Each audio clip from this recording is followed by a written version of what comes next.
भरा नदी रे विधायक कादुओ पचपच रास्तार 5 किलोमीटर चली चली एवं भरा नई रे पस्ती गाँव में पहुंची लोकंकर सुख दुख बुझी रायगड़ा विधायक काड्राका अपला स्वामी लोक समस्या पचारि बुझी समाधान करने प्रतिश्रुति भी देते। ए दृश्य को देखंतु खंडे गामुछा सांग को गंजीटीए पिंधि भरा नई रे पस्ती स्थानीय लोकंक सहित जाउछंती विधायक नदी पार होई 3 किलोमीटर जाइछंती एवं परे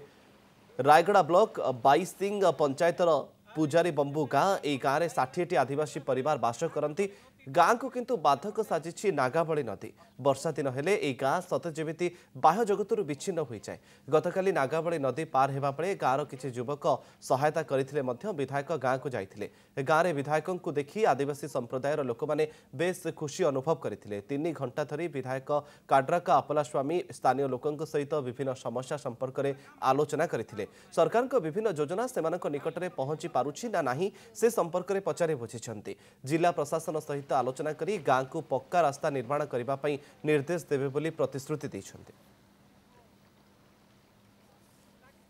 रास्ता का अच्छी मुझे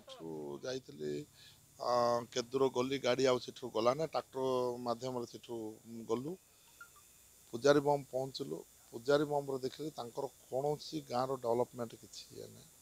आप देखो अंगनवाड़ी केन्द्रटा अच्छी पुष्टिकर खाद्य पहुँचला बेलू डेरी हो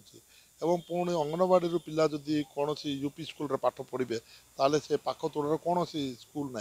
पिला माने हॉस्टल मानक डिपेंड होते एक क्लास तो पुणी किए भी जदि कार देह खराब हो गला ताले खटर भूई नवा पड़ुची यार तो 8 किलोमीटर बण बाट तो किए नहीं पारे ना नदी बाध्य होकर डेबार अच्छे वर्षा दिन तो नदी बढ़ी जाऊँगी लोक मरवाटू आउ बचार कौन राहा ना।